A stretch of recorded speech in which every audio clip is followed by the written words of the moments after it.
Okay.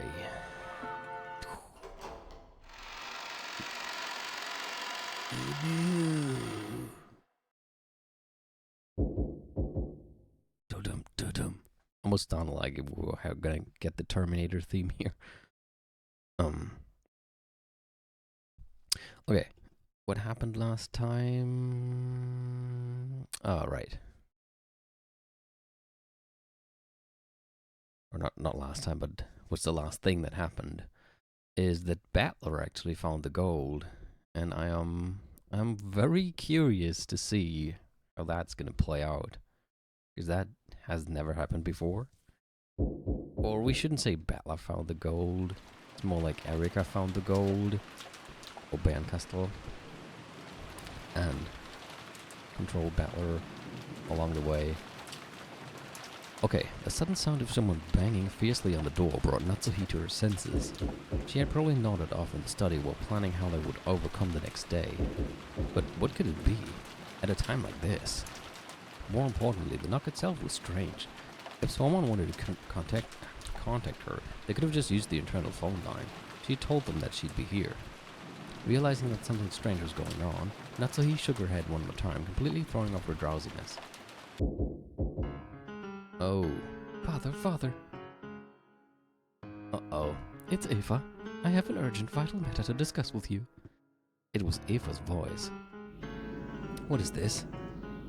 I thought I told them to lock the doors and windows of the mansion tightly after everyone left for the guest house, so why is Eva here? Natsuhi ran up to the door, responded with a small knock, and spoke through the door in a quiet voice. What is it? You're too noisy. Natsuhi-san? Why are you in Father's study at this hour? I told you to be quiet. Have you forgotten that the head values peace and silence more than anything else? Now's not the time to be saying that. Stop harping on that and open up quickly. Bring Father out. The head just went to sleep. I don't know what business you have, but I will deal with it tomorrow.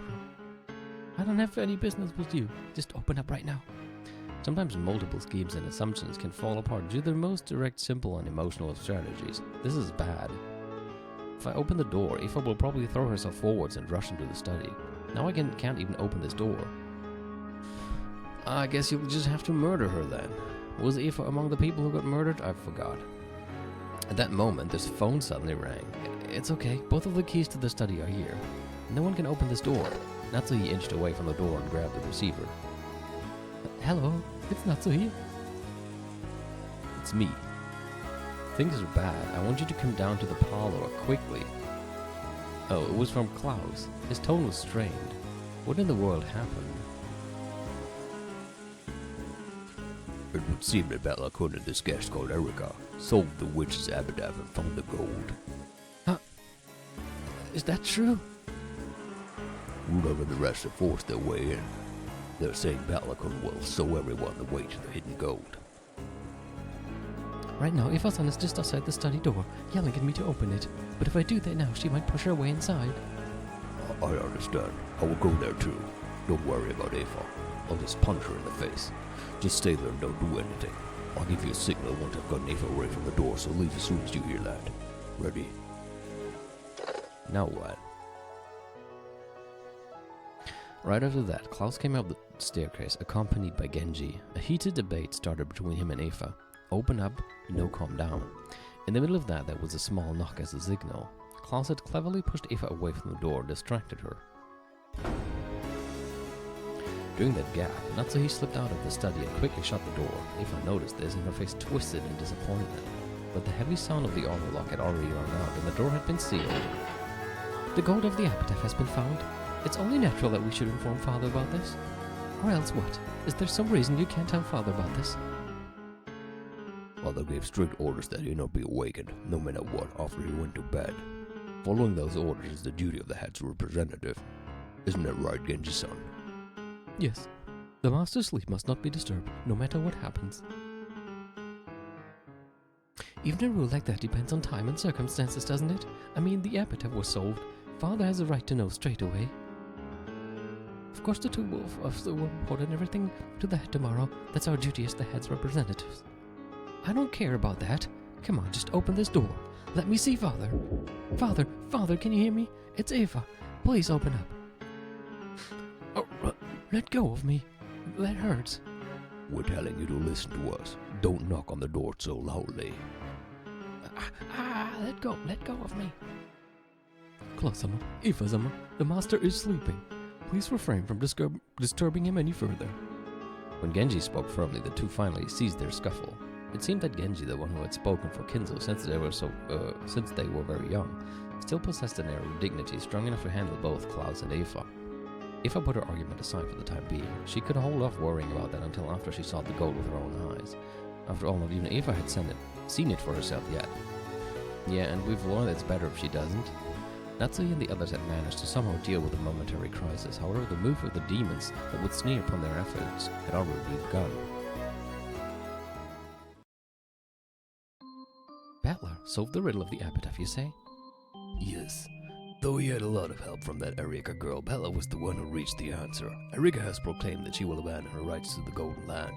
Therefore, the one who reached the Golden Land is Battler. It can be truly amusing to think that Battler somehow would make it there. What will you do, Beato? You promised to stop the ceremony if anyone solved the epitaph riddle. Yes, that was the deal. That was the deal. Indeed.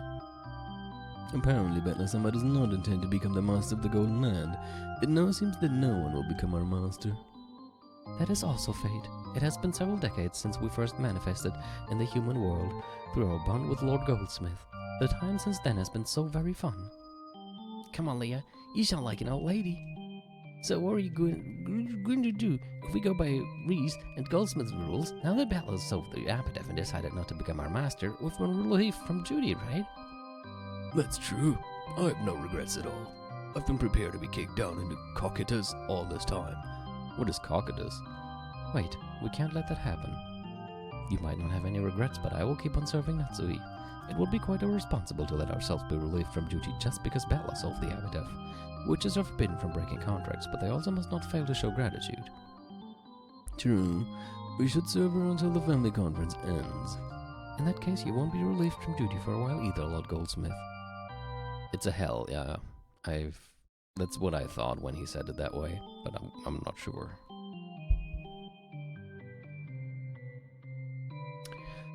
You won't be relieved from duty for a while either, Lord Goldsmith. Perhaps you should wait until you've overcome this family conference, safely said goodbye to Natsuhi-sama at the very least, and if possible rewarded her for all her efforts. Indeed, she has done well supporting my foolish son. You're a fallen angel with one of its wings plucked off, aren't you? Just leave the other wing as a parting gift and go. Indeed. Perhaps that will be fitting. Natsuhi may be worthy of bearing my wing. However, we are approaching the critical moment. Your reward is waiting for you. Try to make it through this test unscathed. Natsuhi. Unscathed? I think unscathed.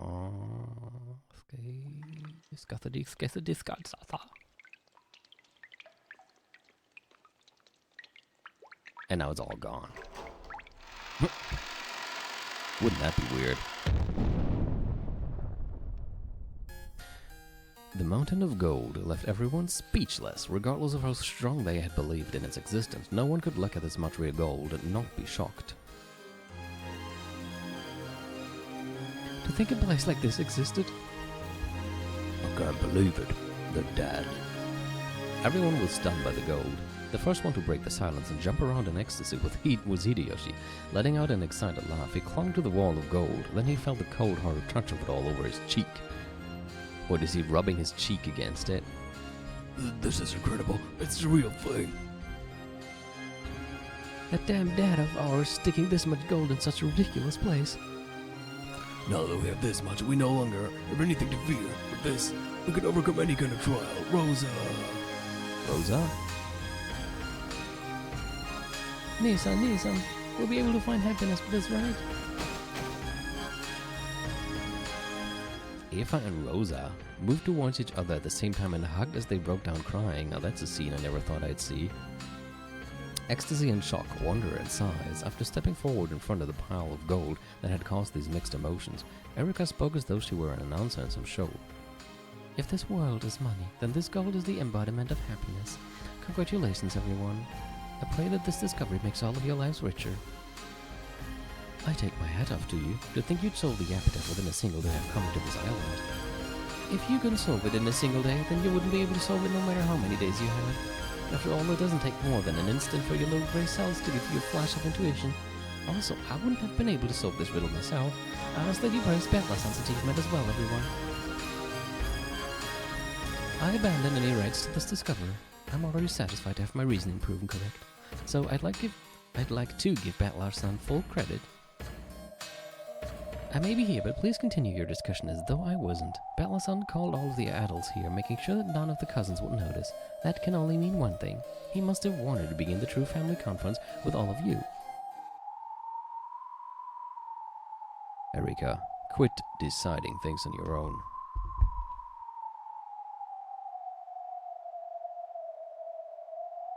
Hold on, tea time.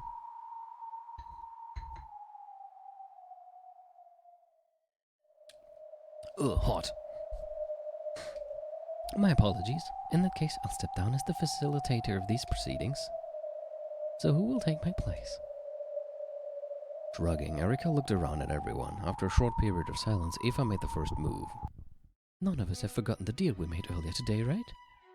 Yeah, divided between the four of us with 2.5 billion for each. And then the successor gets another 10 billion. Wait a second. Who decided that the one who discovers the gold becomes the successor? Hold up, you won't be able to get away with that, Natsui-san. We've all been arguing based on that premise this whole time, haven't we? You really think you can pretend that never happened now? That's right. Weren't you the one worrying about how if one of the servants solved the riddle, they might consider themselves the successor? But nowhere is it explicitly written that that's the truth, right? You bastard! We were all aware of it, weren't we? That's right, Aniki. Are you gonna change your position this late in the game? Though it was never stipulated, I believe it was common knowledge between us. I don't see how you can suggest we ignore it completely. You can't just interpret the head's epitaph however you like. Where is it written that the one who finds the gold becomes the successor? The epitaph was decided upon by the head. You have no right to decide these things for yourselves. Calm down, Natsui. How could I calm down? Yes, I do find it quite impressive that Battler can solve the epitaph. I certainly believe he should be rewarded for it. However, it's clearly a stretch to suggest that he deserves half of everything, and you won't get away with the argument that the discoverer becomes the successor. That's low, Natsune-san. This is completely different from what you were saying earlier today. I agree. That was never stipulated. The fact that whoever solves the epitaph becomes the successor has always been the greatest unwritten rule we've had. It's not fair if you start complaining about that at the last second, right? Yeah, it isn't fair. Anyway, this gold is Father's. We can't decide how it will be split up without Father's permission. No way. That's low, Natsu-san. We were talking about this on and on earlier, right? Are you saying that whole conversation today was a bunch of bull? It just ain't right. Why don't we just vote on it? Bellicon, the one who found the gold, is the successor. My husband and I have no objections. What about you, Rudolph and Curious-san? Rosa? No objections here. Nice going, Beller. I have no objections either. Bellicon is the true successor, chosen by the epitaph. If you aren't satisfied, then why don't we just ask Father directly? Well, I see a few problems with that approach. Main one being that he's already fucking dead. That's right. Like you just said, Natsuhine-san, Father's the one who wrote the riddle of the epitaph. And he's also the proper owner of this gold. In that case, shouldn't we talk to Father about this directly? Is he gonna start... is she gonna now say that he is actually has gone missing? I mean, now would be not the perfect time, but the way things are going now, it would at least be, well, a good time, I'd say, to start arguing that. Because I don't see any other way out of this. How should Bellicon, the person who discovered the gold, be treated? I believe Father is the only one capable of making such a decision. But... Didn't I tell you to calm down? Rosa and Kiryu-san are right. Let's ask Father. Your turn is already over, Nissan. Natsuhine-san. Yeah, bring Father out to us. We won't get anywhere with just you two. Let's begin the real family conference. Does this look like something you can put off just because he's tired? If we take this thing lightly, we'll have a massive problem on our hands. Hey, are you listening? We won't get anywhere with just you. Bring Father out right now.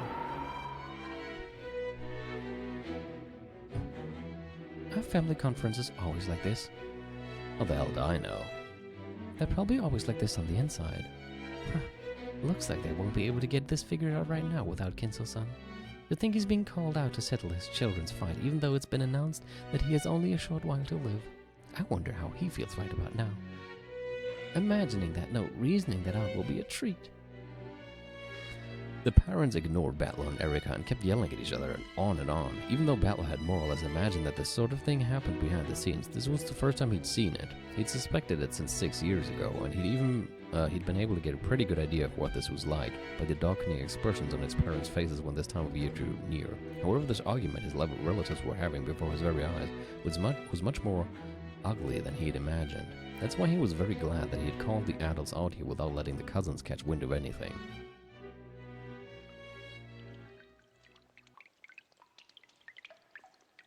Perhaps because everyone was tired out from the seemingly endless argument, they took a short break. It was decided that this family conference inside the Golden Land should be moved over to the mansion. This place may have been gorgeous, like a VIP room, but there was no heating and it was a little cold. It wasn't well suited for a long conversation. They thought of the possibility that someone might snatch the gold away while their backs were turned, but of course no one could manage much with just human hands in a small amount of time when it's 10 tons of gold they're dealing with. In fact, it might be said that having this mountain of gold in the background was actually robbing them of the ability to make sound decisions. So they agreed to return to the mansion, in part so that they could regain their composure and continue the conference more cold-bloodedly.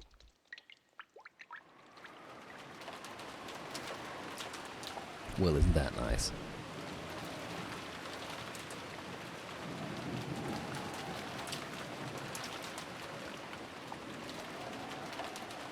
Then if you would excuse me for the night, I imagine I'd just get in the way if I remained any longer.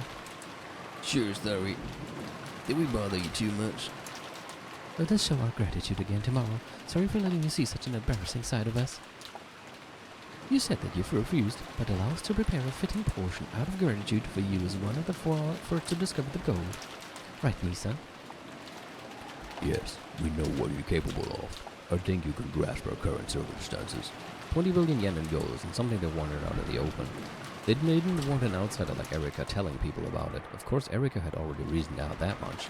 She wore an unpleasant smile on her face, as though she understood all too well. You don't need to worry about me. Of course, I have no desire to tell anyone else about this. And if I did, no one would believe me without proof. I got to see something interesting tonight. It was quite a spectacle, so I'm more than satisfied. I see. I guess it's not every day you see 10 tons of gold. Seeing the gold was the spectacle? Of course not. Judging by Erika's dark nature, it's obvious what she's so happy about. I thought about telling her to just go away, but even I wanted to get out of this place. I tried to head back to the guest house along with Erika, however Kiryu-san grabbed my shoulder. You can't go, Battler-kun. Please come with us.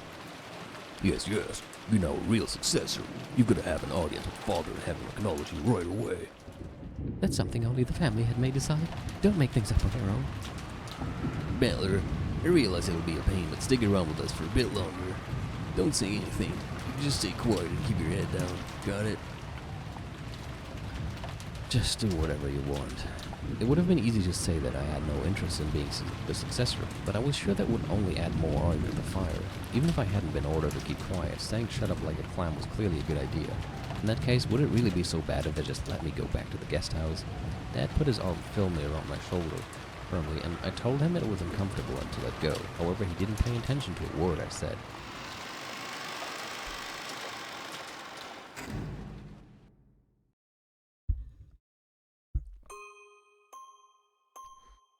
I've solved the epitaph, just like you warned it. When you were the game master, we'd always get those letters. Try and solve the epitaph. If you don't, I'll kill you all. Why did she want to make us solve the riddle of the epitaph? By solving it, we found a mountain of gold. Yippee for us. And what about Beato? Does she gain anything by having us find the gold? Or does she lose something? That's true. This time she's not the game master and no letter appeared. So, does that mean that she urgently wants somebody to find the gold before the 2 days are over? While Lambda Delta does not?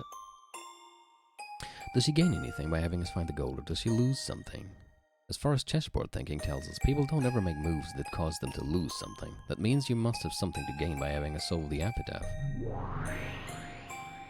No, this child has nothing to gain from having someone solve the epitaph. Okay, so I was just starting to think about what she might gain from that, but Virgilia already killed my thoughts in that direction. You sure that's okay, using red like that without her permission? This child most likely wishes for it. Virgilia, who had suddenly appeared there, quickly gave an answer to my question with the red truth. In the past, I sometimes guessed that Beato tried to make us solve the epitaph because she wanted to make us find the gold's hiding place for her so she could snatch it away. Is that wrong too? Yes. In the first place, the gold of the Golden Land belongs to this child. She had absolutely no need to make someone find it for her or to snatch it away herself. Of course, Beato is Beatrice the Golden. Isn't she the master of the Golden Land and the Yoshidomiya family alchemist? That totally makes sense. However, that makes me even more confused. Even if someone exposed the answer to the epitaph's riddle, Beato has nothing to gain. No, to the contrary, her own gold might be stolen away. In that case, I'm understanding this less and less. I understand the epitaph murders. It might be revenge against the Yoshidomiya family, or else a ceremony to revive her powers as a witch. After all, she's probably doing it because of some reason or goal of her own.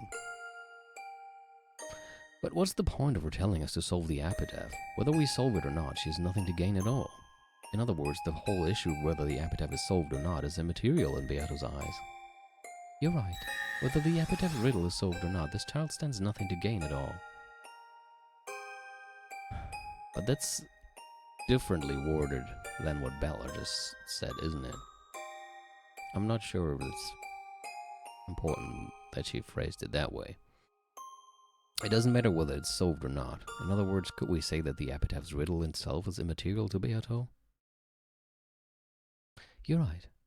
The epitaph's riddle doesn't have any meaning for this child, so even if you take it to an extreme and call the epitaph's riddle immaterial, it may not be possible to argue against your claim. Beato, why are you making us solve the epitaph's riddle? If we liken the witch you are to a pair of scales, the epitaph murders lie on one plate, and the riddle of the epitaph lies on the other plate. After all, she's saying she'll stop the epitaph murders if the epitaph is solved. In other words, the epitaph murders and the epitaph's riddle are worth the same to Beato, like two sides on a balanced scale. That means that both the epitaph's riddle and massacring all the relatives are equally significant from Beato's point of view.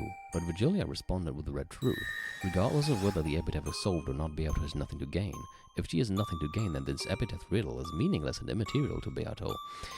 In that case, how much are the epitaph murders, which lie on the other side of the scales and are equal to the epitaph's riddle in value, worth to her? Think, don't stop thinking. The epitaph murders and solving the riddle of the epitaph of equal worth.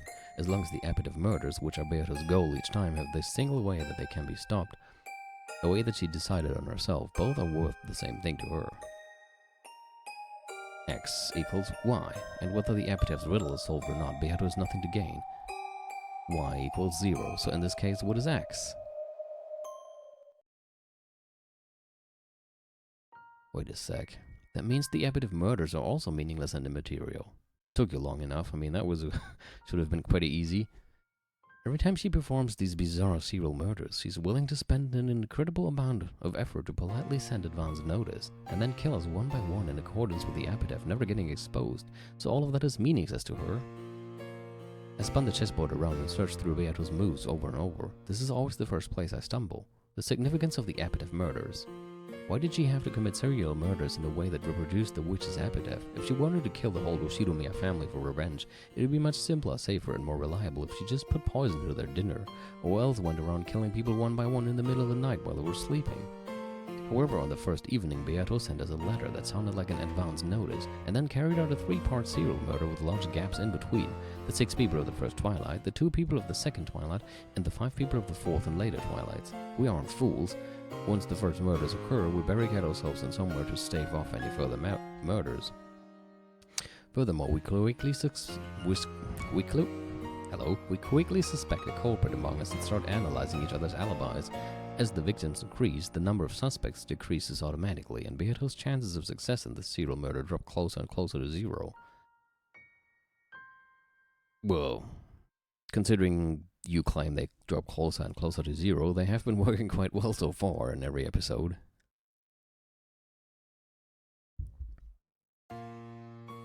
The murderers in general, I mean. All the epitaph murders are like she's strangling her own neck, making it harder to succeed in the serial murder she's attempting. But I mean, he has a point. If she just wants to kill everybody, why do it in such a complicated way with long breaks in between and giving them time to barricade themselves and all that? Just kill everybody one after another in their sleep. All for a useless embellishment, all just for show. She's raising the difficulty of completing her own objective. That just follow. She really is a strange child. Did you know? In mystery novels, they call things like these epitaph murders plotline murders. I think you can split the possible motives for plotline murders like this into 3 groups. And what are those? Well, first off, maybe following the epitaph gives rise to misconceptions about evidence and alibis, which might benefit the culprit. Pretending to be dead and mixing yourself in with victims would fit this pattern, as would committing murders that don't actually follow the epitaph, giving yourself an alibi by getting people to incorrectly guess the order of events. Now, we've seen that in Danganronpa 2 as well. I see, so perhaps she only made it look as though she was killing them in a ceremonial fashion following the epitaph, when she was actually guiding their thinking in a manner that benefited her. I do find it intriguing. However, in horror games, the dead are truly down for the count thanks to the red. While she might have confused people in the world of the game board, she can't confuse us up here like that. In other words, the most obvious possible goal for her isn't the real one. In that case, what are the other 2 possible reasons for carrying out plotline murders? Another one is coincidence. A crime just happens to resemble the epitaph without anyone in particular trying to make it do so, and the witnesses mistakenly think it's a plotline murder. Humans try to find cause and effect in everything they see. If we think we know what something is, then that's how it looks to us. I see. That's intriguing too. But would that really work? In this child's games, advance notice of the crime is always given before the murders of the first Twilight. Also, I believe you've repeatedly found letters and circumstantial evidence that clearly show that the culprit is carrying out epitaph murders. Yeah, that's right. It isn't coincidence. From the very beginning, Beato has been advancing with the goal of making this look like a series of epitaph murders. We weren't mistaken about that. These are clear plotline murders, so this motive or lack of motive doesn't work either. In that case, there's only one motive left, right? The last one is because they want to show someone something, more specifically, fear. By following the epitaph, she gives the others clear notice in advance that the murders will continue. The survivors are in constant fear of the murders, which they're certain will continue. In other words, this child performed these epitaph murders to make someone feel the fear of death. Or at least, that it explained things pretty well. The grotesque mutilation of corpses and the dark decorations were all a show to terrify us. To terrify whom? Huh? Well, like I said, us. Or maybe just you? After hearing that one line Vigilia spoke so casually, my thoughts clouded over once again. Is it really sufficient to use the vague word us? There are many humans in the Yoshidomiya family. There's the head and the one who holds the rank of his successor, grandfather and Uncle Klaus. There's the relatives who have some pull in the business world. On the other side, you have the young cousins who usually visit at most once a year, and the unfortunate servants who just happen to be on duty that day. Even if the culprit hates all of us, there should be clear differences in how much they hate some of us compared to others. So it should be possible to pick out people among us that the culprit especially wanted to terrorize or have revenge against. If we liken this to a kid eating dessert, isn't the strawberry on top of a shortcake the part you should eat last? No one tells you that you shouldn't eat it first, but our mentality encourages us to save it for later. Well, I like to eat it first. Sometimes. In that case, the culprit would want to leave the person they hated most until the end. Yeah, and that's... most of the times that's you, isn't it?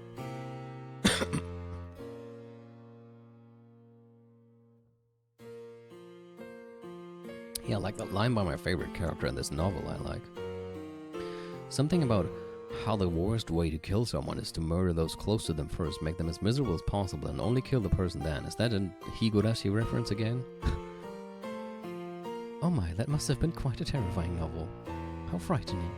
In that case, you could argue that the people who stay alive until the end are the ones Beato hates the most. However, every single time the order of people get killed changes around completely. But, I mean, Bella usually survives until the end, almost. Well, in episode, which one was it? 3? He got shot in one of them. Was it 3 where he got shot? Or 2? Did Rosa also shoot him?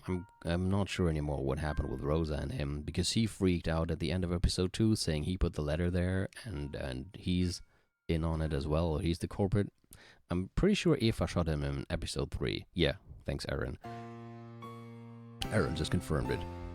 In episode 1, it was that, oh right, they had a party at the Golden Lad. Episode 1, I mean, he usually survived until the end, more or less. Episode 1 stopped at midnight when the witch allegedly appeared, and Natsuhi died, and I think then it stopped, just saying that the witch appeared and everybody was in awe or something, and then it was over, kind of something like that.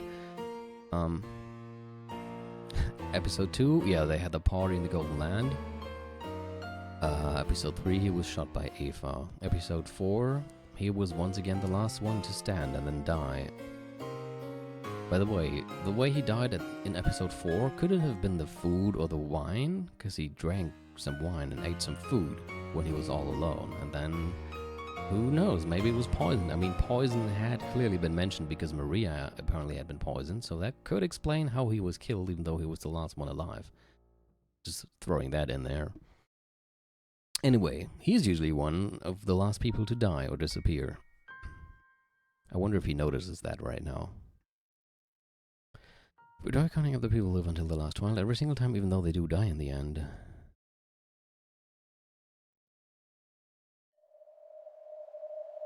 Huh? Okay, he does. I'm the only one. Let me first speak with the red. Batlakun isn't the culprit. Batlakun didn't kill anyone. Yeah, but now I'm wondering, are we referring to this Batlakun or to the other one, if there really are two? But I mean, in episode 4 it kind of sounded like there were 2 Batlakuns. Still not sure how we were supposed to interpret that. But if there are 2, then the question will be, which one does she mean here? This can be said of all games. And that just makes it even more likely that it's me.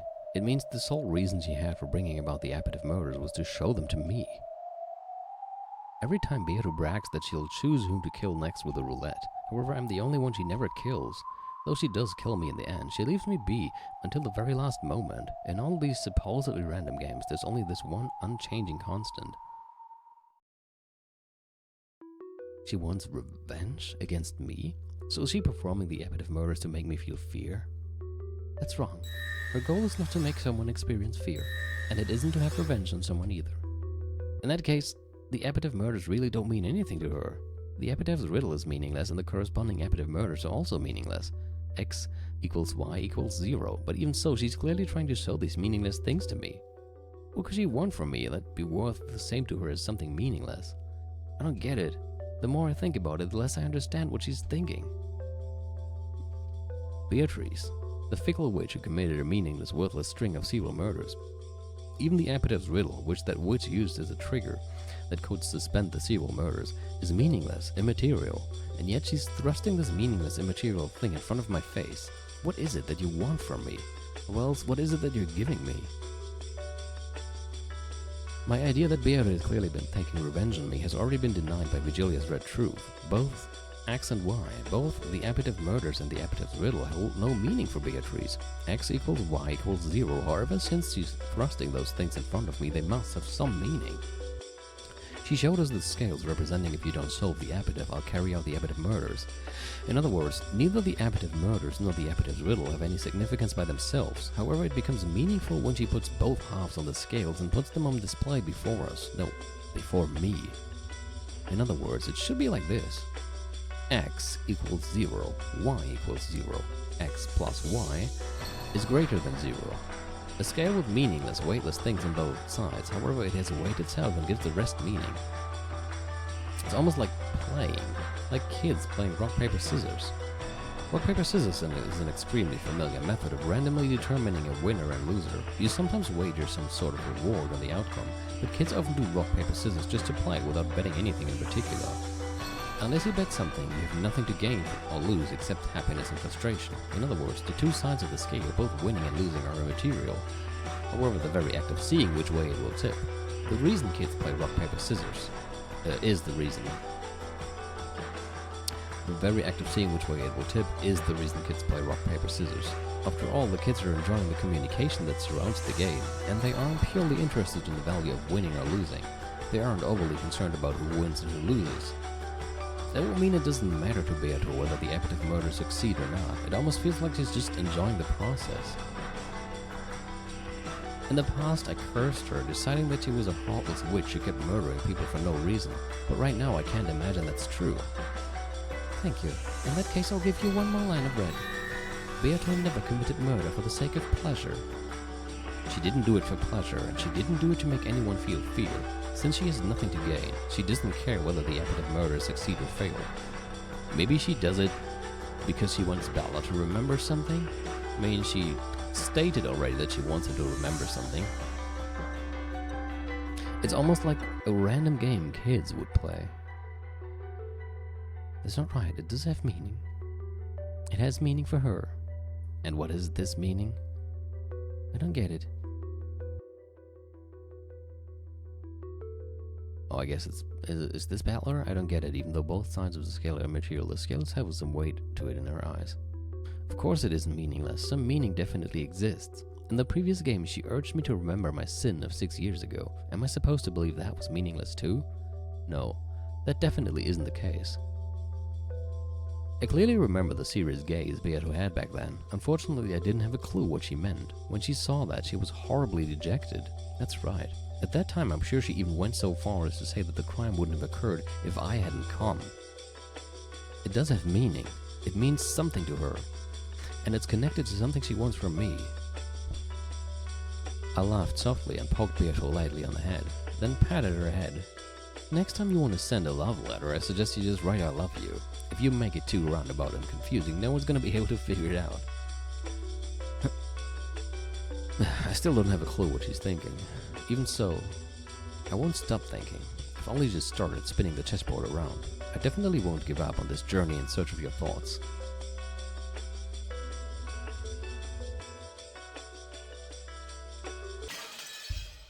I know. Oh, it's almost midnight.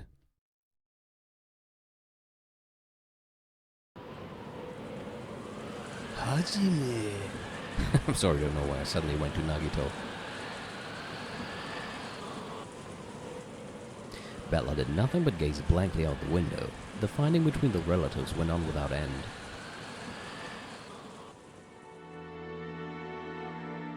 At first, the relatives had crowded around the study. However, no matter how much they knocked, the master of the study did not answer even once. Ifa and several others said they should open the door with the second key, the one Genji held. However, in a flash of brilliance, Natsuhi said that Kinzo had been in a particularly bad mood and had taken back the key he'd previously given Genji, which meant that he now had both keys himself. She claimed that this was the reason they couldn't open the door. After she promised to let them meet Kinzo tomorrow morning no matter what, they finally returned to the dining hall, but of course the argument continued uneven there. Ifa's group needed a lot of cash very soon and they were trying to threaten Klaus somehow and make him pay up. Apparently Bella, solving the epitaph, threatened Klaus's position as the successor, which gave the others a powerful tailwind. On the other side, Klaus and Natsuhi based their argument on the claim that it had never been specified that ownership of the gold would be handed over to the person who solved the epitaph. It hadn't been hidden gold, but simply Kinzo's stockpile, and it was still Kinzo's property, which meant it would naturally be distributed after Kinzo's death with the rest of the inheritance. Once they made that claim, Ifa's group once again started demanding to be allowed to see Kinzo. It had probably been obvious to them from the beginning. This sibling fight could only be settled by Kinzo. This was obviously a confrontation between Ifa's group, which wanted cash fast, and Klaus, who was hiding his lack of funds but still didn't need money right away. As he listened vaguely to this exchange, Battler marveled at how, despite their usual fluent airs, they were surprisingly deep in debt. Didn't you say the same thing a short while ago? Enough, let's take a break. We're all repeating the same things over and over again. According to the clock, it was almost midnight. It certainly was a perfect time for a break. The atmosphere relaxed just a bit. I agree. It'll be good for both sides to take a breather. Hey, why don't we start keeping a record when we start up again? I'm tired of fighting over what was or wasn't said. Seriously, we really can't do without a record of proceedings. Not when Nissan can so easily deny something he said before the words stop reverberating off the walls. A mere written record would be a pain, and it'd be an easy target for forgery. Good point. Aniki, you want to fire this up? A tape set, is it? I see. This way we can keep a record without bothering to write it down, and forgery will be impossible. It's fair for both sides. Make sure you don't mess anything up. Those are Father's precious music tapes. The dignified tape set had a sense of weight to it that matched this majestic dining hall perfectly. On pleasant Sunday mornings, it would sometimes be used to play famous tapes or records. However, right now, it was the most neutral and impartial conference record keeper around. Rudolph fished randomly around the cassette rack, searching for a blank tape, and every time he found some tape with sophisticated music on it, he'd complain about how pompous it was.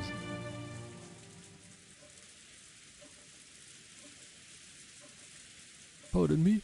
You called? We're taking a break. Sorry, but could you make us something to drink? And maybe some biscuits would be nice too. Certainly. I will see to it right away. Also, sorry, but do you have any cold medicine? I've been feeling a bit feverish. Then don't overstrain yourself. Get some sleep.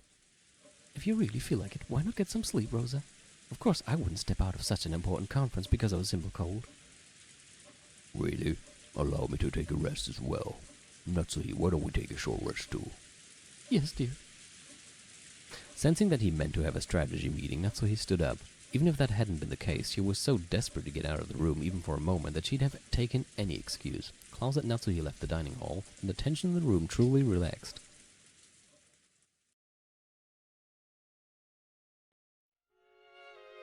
You've been doing great, Balakun. I imagine you feel just horrible. Think of this as part of growing up and just accept it.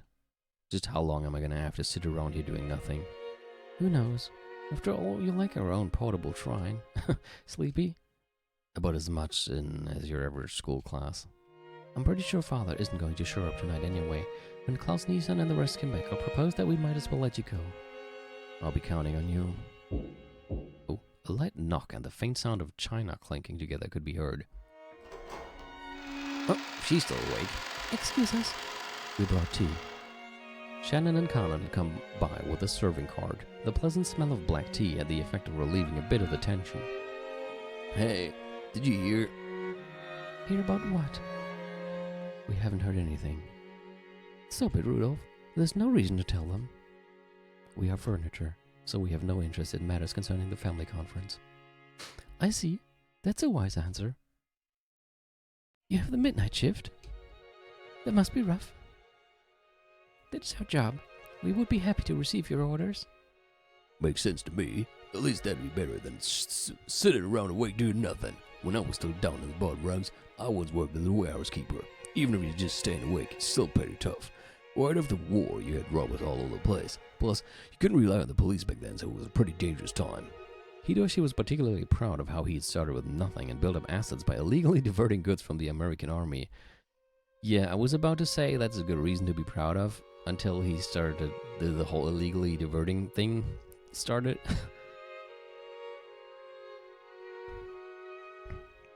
Once the subject came up, Hideyoshi tended to get pretty talkative. The relatives who knew this were greatly relieved to see that a perfect sacrifice had come up. If you got found out, you weren't for a big time. Those Americandy. Americandy? What is that, Americandy people? What does he say there in Japanese? Ame-san. Those Americandy people are scary. Their strength isn't in the league because all that beef they eat. If you get caught, it'd end with them shooting you or death by hanging. Get it? Death by hanging. Oh yeah, and then? What does he say there? Is it by hanging? Okay, he just says it in katakana.